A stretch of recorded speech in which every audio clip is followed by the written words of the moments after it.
রোজকার মতন সেদিন বিকেলবেলা যখন ছাদে এসেছিলাম, ছাদে এসে দেখি ছাদে থেকে দেখা যাচ্ছে এই বাড়িটাও খুব সুন্দর করে সাজিয়েছিল। মনে হয় দোলের জন্য কোনো রকম অনুষ্ঠান হবে, তাই জন্যে। এখন অনেকটা রাত হয়েছে, পাড়ার মধ্যে বুজু, পাত্র, অনুব্রত, মিঠি, তুতুন ওরা সবাই মিলে এই ছোট্ট একটা ন্যাড়া পোড়ার ব্যবস্থা করেছে। গত বছর যারা আমার ভিডিওটা দেখেছিলে তারা জানো গত বছর অনেকটা হাইটে উঁচু হয়েছিল এই আমাদের ন্যাড়াপোড়ার কাঠামোটা। এবারও মোটামুটি ওরা অনেকটাই উঁচু করেছিল, কিন্তু পরবর্তীকালে সেটাকে আবার একটু নামিয়ে নিচু করে দেওয়া হয়েছে। উঁচু কাঠামো থাকলে দেখতে ভীষণ ভালো লাগে, সেটা দূর থেকে। তার আশেপাশে যদি বাড়ি ঘর না থাকে তাহলে জিনিসটা খুব সেফটিভাবে হয়। কিন্তু আমাদের মাঠটা যেহেতু অনেকটা ছোট এবং তার আশেপাশে অনেক বাড়িঘর রয়েছে, সাথে বেশ কিছু গাছপালাও রয়েছে, তাই যেহেতু কোনো রকম অঘটন না ঘটে তার জন্য এবারে এই কাঠামোটা অনেকটাই নিচু করা হয়েছে।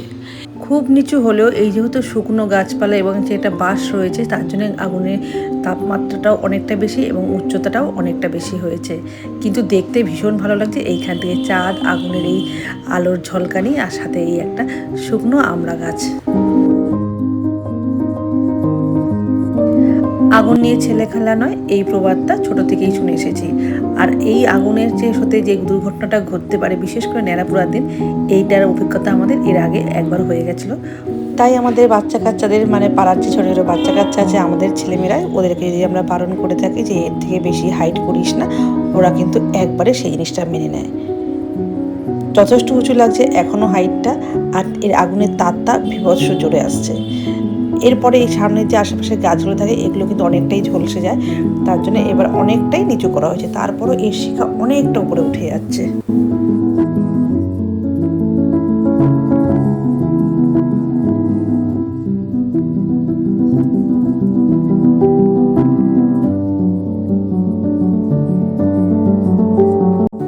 প্রতি বছরের মতন এবছরও এই ন্যাড়াপোড়া বা বুড়ির ঘরের আগুনের ভিতরে আলু দেওয়া হয়েছিল। তো আলুগুলো অন্যান্যবার একটা শিকে দেওয়া হয় যাতে আলুগুলো পেতে সুবিধা হয়।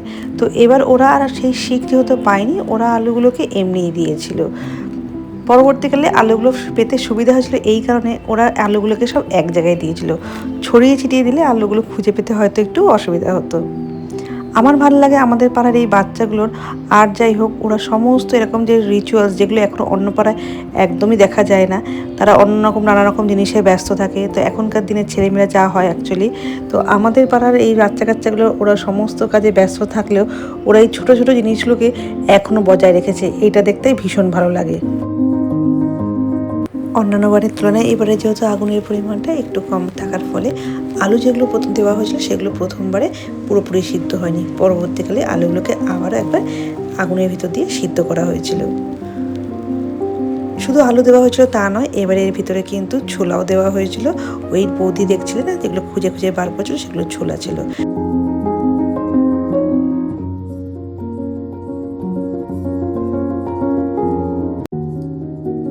আজ দোল পূর্ণিমা, সবাইকে দোল পূর্ণিমার অনেক অনেক শুভেচ্ছা। নমস্কার, আমি সোমা। আমার গল্প কথায় তোমাদের সবাইকে স্বাগত জানাই। তার সাথে নতুন দিনের একটা নতুন গল্প সবাইকে দেখার অনুরোধ করছি। সকাল সকাল মোটামুটি ঘরটা পরিষ্কার করে নিয়েছিলাম, কিন্তু পরে আবার মনে মনে ভাবছি সাদা চাদরটা রয়েছে, রাতের বেলা যখন এসে শুতে আসবো গায়ে যদি রং থাকে তখন যদি সাদা চাদরটা নষ্ট হয়ে যায়। আসলে এখন আর চিন্তা করে লাভ নেই, কারণ এখন একদম সময় নেই। স্নানটা সেরে আগে ঘরের ঠাকুরকে পুজো দিয়ে তাদের পায়ে আগে আবির দিয়ে তারপর আবার যাবো পাড়ায়।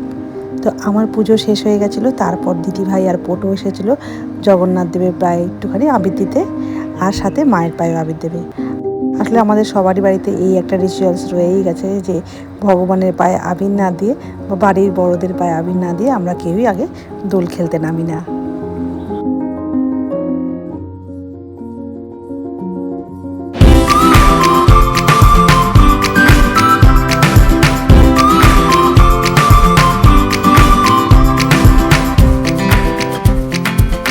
জামা কাপড় লোটা কম্বল যা আছে সব কিছু একেবারে গুছিয়ে নিয়ে চলে এসেছিলাম আমার বাপের বাড়ি। বাপের বাড়িতে আসার কারণ হচ্ছে এইটাই যে দোল খেলার পর স্নান সারবো পুকুরে, তারপর খাওয়া দাওয়া হবে বাপের বাড়িতে। এই জিনিসটা শুরু হয়েছিল আমার বিয়ের পর থেকেই বাবা আরম্ভ করেছিল, এখন সেটা ভাই অর্পিতা কন্টিনিউ করে যাচ্ছে। শুধু যে আমাদের পরিবার, মানে আমার পরিবার, আমার দিদির পরিবার তা নয়, মেজি থাকে সেই ব্যাঙ্গালোরে, ভাই অর্পিতা কিন্তু ওদেরকেও বলতে ছাড়ে না। ও কিন্তু নিমন্ত্রণটা ওই ব্যাঙ্গালোরেও পাঠায়। এবছর আমাদের পাড়ায় নতুন এই দাদা এসেছে, মানে দাদার ফ্যামিলি নিয়ে। দাদা কিন্তু ভীষণ ভালোবাসে আনন্দ ফুর্তি করতে, সাথে একটা মিউজিক সিস্টেম যেহেতু এবার আমাদের ভাড়া করা হয়নি, দাদার বাড়ির থেকেই নিয়ে এসেছে মিউজিক সিস্টেমটা। সাথে নিজে গান করতেও ভালোবাসে, নিজে একজন কিন্তু কন্টেন্ট ক্রিয়েটারও। তো উনিই গান করছে আর সেই গানের তালে তালে আমরাও কিন্তু নেচে যাচ্ছি।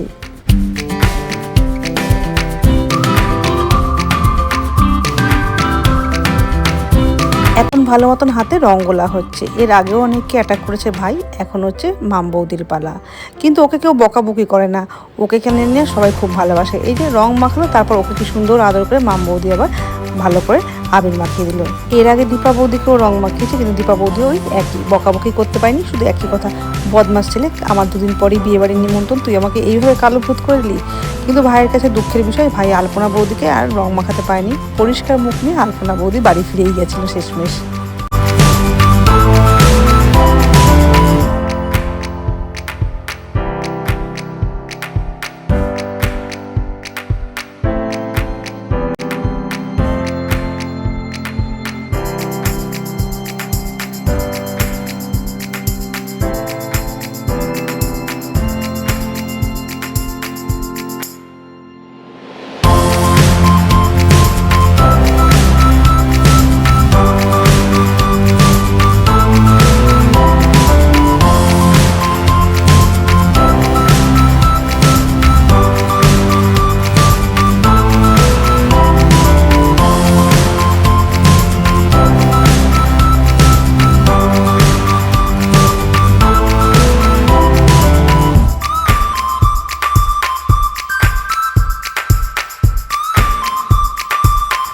অনেক ক্ষেত্রে লোকে বলে বাঙালিরা নাকি ভীষণ ভীতু।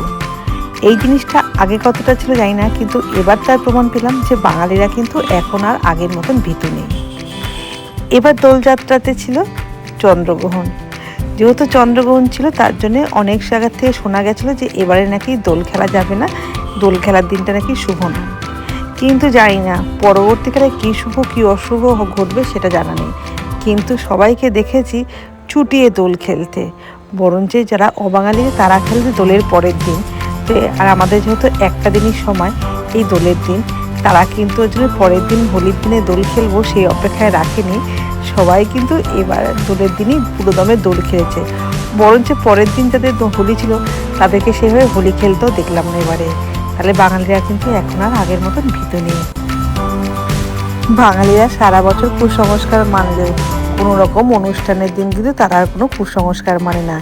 এই দোলযাত্রা বা দুর্গাপুজোর সময় ষষ্ঠী হোক বা নবরাত্রির সময় পুজো হোক, বাঙালিরা কিন্তু খাওয়া দাওয়া চুটিয়ে করে, আর এই দোলযাত্রার দিনেও কিন্তু খুব করে আনন্দ ফুর্তি করে।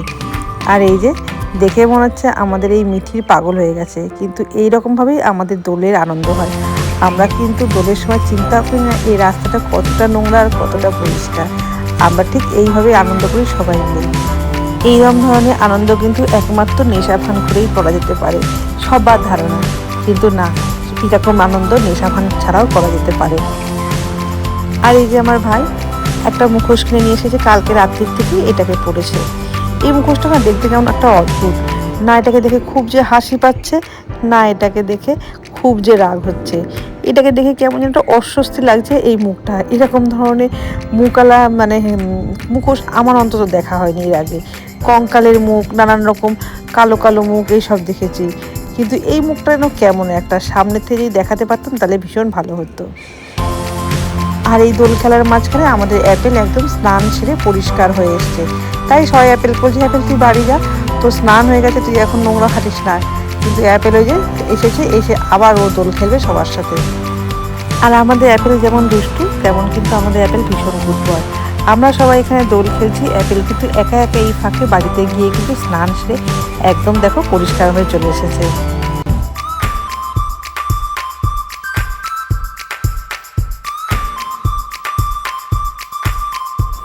এখন বাজে ওই 2-2:30টার মতন। এখন আমাদের দোল খেলা একদমই প্রায় শেষ বলা যেতে পারে। এখন সবাই মোটামুটি অপেক্ষা করছি বাড়ির থেকে ওই টাওয়েল শ্যাম্পু এগুলো নিয়ে এসে একেবারে যাব স্নান করতে লেকের পাড়ে। আমি আর এবারে লেকের পাড়ে যাওয়ার সময় কোনো রকম ভিডিও করব না। অন্যবার আমি ভিডিও করেছি যে লেকে গিয়ে আমরা এখন স্নান করছি, সেই সময় আমাদের ভীষণ আনন্দ হয়। তো তো এবার আর মোবাইলটা নিয়ে যাবো না, মোবাইলটাই রেখে যাব। স্নান সেরে এসে খাওয়া দাওয়া করেছি একদম কবজি ডুবিয়ে। তারপর এখন হচ্ছে অনেকটা রাত। আজকে হচ্ছে আমরা এই বাড়িতে খাবো না, অন্যান্যবার আমরা এই বাড়িতে দুপুরবেলা খেলেও রাতের বেলা একেবারে খাওয়া দাওয়া সেরেই যাই। কিন্তু দোলের সময় যেহেতু পাড়াতেও একটা খাওয়া দাওয়ার ব্যাপার থাকে, তাই জন্যে আমরা আর এই বাড়িতে দুবেলা খাবো না। এখন যাবো আমাদের বাড়িতে, আজকে একসাথে খাওয়া দাওয়া করবো। আর এই যে এই হনুমান একদম কথাই শুনছে না, অর্পিতা তাকে কিছুতেই মুখ পরিষ্কারও করাতে পারছে না, জামা পরানো তো দূরের কথা, শুধু দৌড়ে দৌড়ে আসছে, এসে ঠিক এই যে এরকমভাবে প্রতিটা স্টেপে একবার একবার করে এরকম হয়ে যাচ্ছে। ওকে ধরে জামা পরানো এখন খুব মুশকিল হয়ে দাঁড়িয়েছে।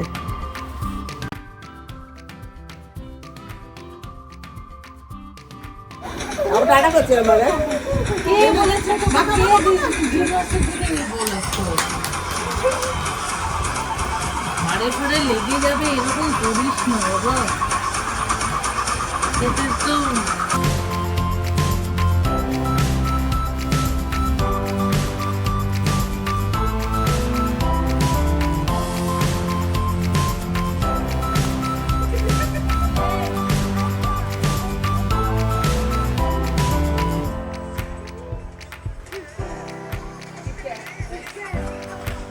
প্রতি বছরই দোলের দিনে আমাদের দুবেলায় বাইরে খাওয়া দাওয়ার প্রোগ্রাম থাকে।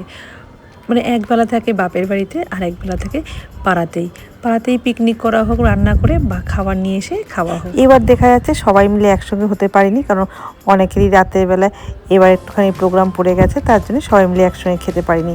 তাই আমাদের বাড়িতেই খাবার দাবার কিনে নিয়ে এসে একসঙ্গে খাওয়াবে। আমার বাড়ির ঘরটা খুবই ছোট, কিন্তু ওই যে একটা বাংলায় প্রবাদ আছে না, যদি হয় সুজন তেঁতুল পাতায় নজন, তো আমার এই ছোট্ট ঘরে কিন্তু এরা সবাই মিলে একসঙ্গে অ্যাডজাস্ট করে নেয়। এখন আমাদের খাওয়া দাওয়ার পালা, খাওয়া দাওয়া করে নেব। আর এর সাথে সাথে একটা কথা বলি, এটা আমার ভীষণ পছন্দ হয়েছে আজকে, যে আজকেও এবং দুদিন আগেও দেখেছি আমাকে বেশ কয়েকজন জিজ্ঞাসা করছে আমি ভিডিও করি না এখন আর। আসলে হ্যাঁ, ভিডিও আমি এখন খুবই কম করি, তো তার জন্যে আমার ভীষণ ভালো লাগলো যে আমার ভিডিও অন্তত সবাই দেখে আর আমাকে একটু খোঁজ নিচ্ছিল যে আমি ভিডিও করি কিনা। যদি আমার ভিডিও তোমাদের দেখতে ভালো লাগে তাহলে আমার গল্প কথা বলে সার্চ করে দেখো, আমাকে যদি পাও তাহলে সেখান থেকে আমাকে আরেকবার দেখা শুরু করো, আমি খুব খুশি হব। আজকের মতন বিদায় নিচ্ছি, সবাই ভালো থাকবে, আবার দেখাবে আরেকটা অন্য কোনো নতুন গল্প নিয়ে।